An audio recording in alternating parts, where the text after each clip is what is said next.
श्री शिवाय नमस्तुभ्यं। दोस्तों, आज है गंगा दशहरा। दोस्तों, गंगा दशहरा नाम से ही समझ आता है कि आज गंगा जी का भी कहीं ना कहीं दिन है।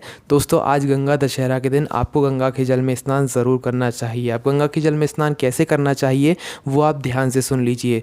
दोस्तों, आपको गंगा के जल में नहीं जाना है। आपको करना क्या है कि आपके घर में ही जो आप बाल्टी से नहाते हैं, जिस बाल्टी से, उस बाल्टी को आप भर लीजिए जब भी आप नहाने जा रहे हो, और उसी बाल्टी के अंदर आपको क्या करना है, कुछ गंगा जल की बूंदें डाल देना है या थोड़ा सा गंगा जल अपने नहाने वाली बाल्टी में डाल देना है। तो वो आपको गंगा जल तैयार हो जाएगा। अब उस गंगा के जल से आपको नहाना है, ठीक है। इससे आपको पूरा गंगा के जल से नहाने का ही पूरा जो है फल मिलेगा, पूरा आशीर्वाद मिलेगा गंगा मैया का। और अगर आप लोग गंगा जी के तट पर रहते हैं, आसपास रहते हैं, तो निश्चित ही आपको गंगा के जल में स्नान करने जाना चाहिए। अगर आप दूर रहते हैं तो आपको फिर अपने नहाने वाली बाल्टी में कुछ गंगा जल की बूंदों को डालकर या थोड़ा सा गंगा जल डालकर उस पानी से, उस गंगा जल से स्नान करना चाहिए, जिससे कि गंगा मैया का आशीर्वाद आप लोगों के ऊपर बना रहे। दोस्तों, अब हम आपको यहाँ पर आज गंगा दशहरा के दिन आपकी गलती का स्मरण आपको करा देते हैं। दोस्तों, आप जब भी किसी तीर्थ स्थान पर जाते हैं, गंगा के तीर्थ स्थान पर जाते हैं, गंगा के तट पर जाते हैं, तो वहाँ से आप लोग क्या करते हैं कि गंगा का जल भरकर ज़रूर लाते हैं, किसी भी पात्र में या किसी भी छोटी सी केन में या बड़ी केन में, ठीक है।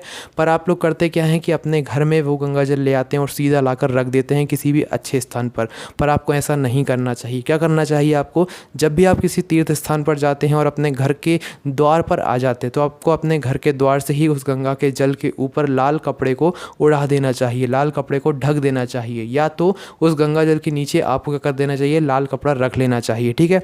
देखिए, आज गंगा दशहरा के दिन आपको अपनी इस गलती को सुधार लेना है। अगर आपके घर में गंगा जल ऐसे ही रखा हुआ है, मतलब किसी भी छोटी सी केन में रखा हुआ है, किसी पात्र में रखा हुआ है, आपने उसके ऊपर कोई भी कपड़ा नहीं उड़ाया है, तो आपको करना क्या है कि आपको आपके गंगा जल के ऊपर किसी भी प्लास्टिक की केन में रखा हो, किसी भी पात्र में रखा हो, आपको उस गंगा जल के ऊपर लाल कपड़ा उड़ा के, इससे आपके घर में धन संपदा की कभी कमी नहीं आती। अगर आपने नहीं उड़ा कर रखा है, ऐसे ही रखा है, तो निश्चित ही आपके घर में धन संपदा की समस्या आ सकती है। तो आपको करना क्या है कि एक लाल कपड़ा ज़रूर उड़ा देना है आपने जिस भी पात्र में गंगा जल रखा है उसके ऊपर, ठीक है।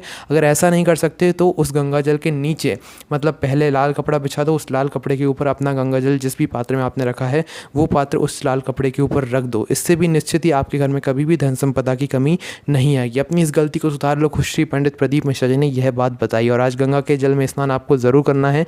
अपने घर में जो भी गंगा जल रखा हो, उस गंगा की जल की कुछ बूंदें अपने नहाने वाले पानी में मिला लो और उस जल से स्नान ज़रूर करो, और अपनी जो गलती है वो आप सुधार लो। गंगा के जल के ऊपर लाल कपड़ा उड़ा दो या तो गंगा के जल के नीचे लाल कपड़ा रख दो। आपको कोई भी समस्या आती है तो कमेंट करके पूछ सकते हैं। ओम नमः शिवाय, जय भोले बाबा, श्री शिवाय नमस्तुभ्यम।